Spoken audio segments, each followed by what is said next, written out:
Right, so if you haven't been keeping up with fighting games lately, it appears that the unks are taking over. Literally, people that are soon to be like OAP getting their free bus passes and all that are winning all the tournaments. And I'm saying like all the tournaments that are like important currently. So if you look at the video playing in the background, got Momochi versus Fudo. This was a Blink respawn that just happened. I think it was like last week or the week before. This was a Capcom Pro Tour premiere, right? Everybody's there from all over the place. You got people in Japan, South America, North America, Europe, everywhere that there is someone serious playing Street Fighter, they turned up to this event. And that is including people across all generations as well. So you had like from the younger lot, you had Crime, Blaz, Ending Walker. So they're like 3 top tier young generation players. And you got all the ones in the middle, sort of like your Problem X's, your Knuckle Doos, your Punk. And then at the other end of it, you even have your Daigos, your Momochis, and your Fudos. And I think this is an interesting thing to look at because where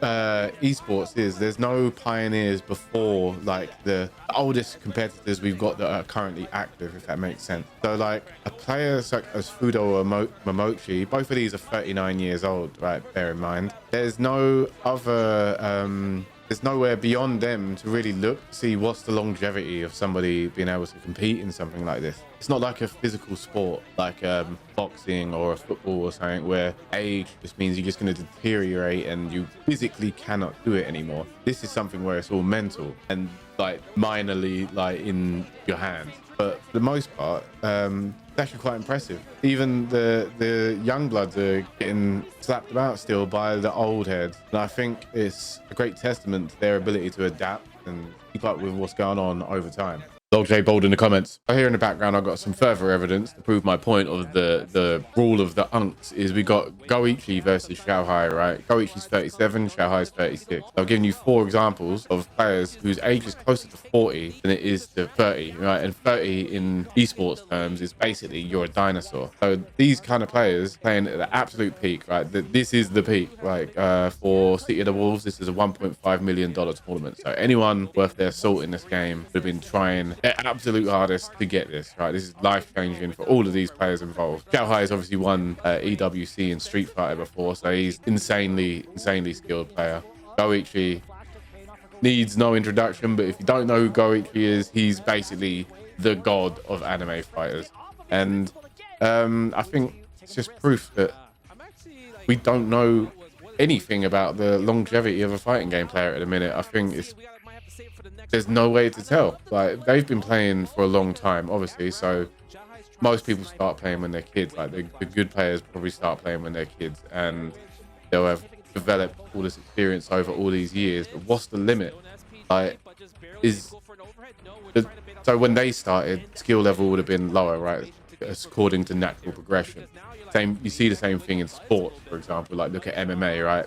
Gen 1 MMA fighters would get absolutely cooked by current MMA fighters because the game has evolved. But it appears that even with the game evolving, the older players aren't just falling off in this genre. They're still there and they're still winning championships. I think the topic of longevity in something like this is interesting. It's untapped, and it's to quote the Boondocks, it's a known unknown. It's something that we know that we don't know because there's no one else that has done it before. So like, will the new players that are coming in now, because they're starting on a baseline higher level, is their skill ceiling higher, or does that even matter because the current unks, you want, like they're gonna break that ceiling and just surpass. They're gonna do some Goku type shit and just surpass that, you know? Longevity, we just have no idea. Stream live every day at twitch.tv/FoxyGrandpa. Be there. Okay, and so for my counter argument to this sort of thing about you know, the longevity of players and whatnot, I'm going to use Halo, which is a first-person shooter if you don't know what it is, and it's team-based, blah blah blah. But in this game, you'll see that the top-level players are majority below 30, and the greatest player of all time, the greatest Halo player of all time, unanimously voted, Ogre 2. He is 38 years old, and this is a player that in Halo 2 had a long winning streak of like years and never finished below second in 42 events or whatever. And if you look through his history in Halo 3, he won national championships. Halo 4, he's winning in everything. Halo reached all of them, right? And he's 38, which makes him a year older than Goichi, a year younger than Momochi and Fudo, and 2 years older than Xiaohai.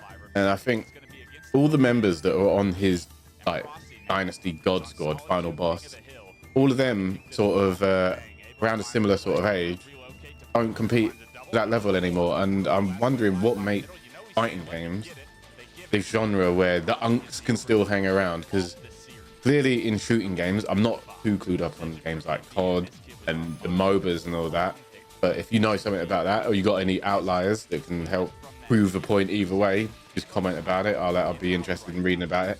But clearly fighting games have got something going on, and I'm not sure if it's you need faster reactions in a shooting game, or you've got the element of teamwork, right? Teamwork, I think, in theory, in my mind right now, should develop stronger as you get older rather than diminish.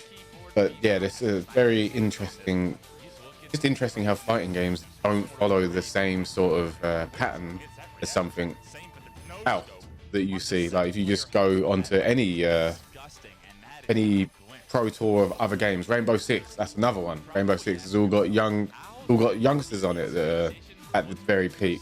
Fighting games, we're all like I said, about to get our free bus passes. So asking all these questions about longevity then raises the question of what is a fighting game player's prime? Because we kind of got an idea of what the prime is for someone that's playing something like Halo in their 20s, right? They're all like that, but we still seeing success from the peak with old players in fighting games.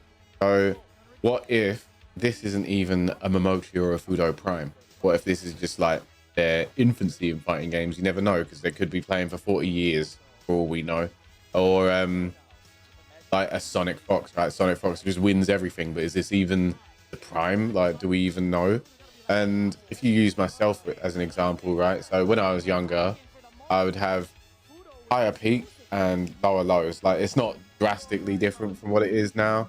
So my peaks were like I won so many events back to back to back to back, but my worst placements were lower than my current ones. So I would get into like top 16 or something, or I think my worst placement was in Injustice 2. I got like top 32 at Combo Breaker, which is like unheard of currently, because my worst placing is like 5th or something over the past 6 years. So I think as the time goes on, does that mean that we all become better players and it averages out, or is the skill ceiling being raised because of the newer ones coming in? And where does prime fit into all this? It's all a bit of a conundrum to figure out. But what we do know is that if your age is closer to 30 or 40, you're probably going to end up with better results. So you watching the video might be some old geezer right now, old geezer dinosaur in the esports world, but you're actually in the perfect time to go out there and win 1 million. And I ain't selling you the dream, trademark, right? I ain't selling you the dream, but I'm just stating, like, if you look at a lot of these successful players, they're getting on a bit. So we got like Bonchan, Daigo. But Daigo is, and Bonchan to a degree, their success is a bit different. But we've got Fudo, Momochi, Xiaohai, Sonic's getting closer to 30. Yeah, Justin Wong, and again, he's sort of different. He's sort of like a Daigo type. Let's see, even like other sort of players like Broski, I'm pretty sure he's 30, so he made Capcom Cup.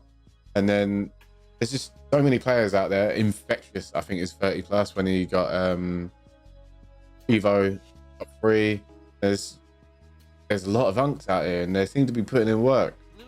But while I was editing this video, I did actually come up with another thinking point about how, specifically for the City of the Wolves argument, if you looked at the City of the Wolves top 8, basically everybody in there was an unk as well. But I think a lot of the public discourse around this game is that it is a game tailored towards the older player. They're saying that it's not got all of these comeback mechanics, blah, blah, blah, and it's got all this, and it's designed for the purest fighting game player, which would ultimately be synonymous with being an unk.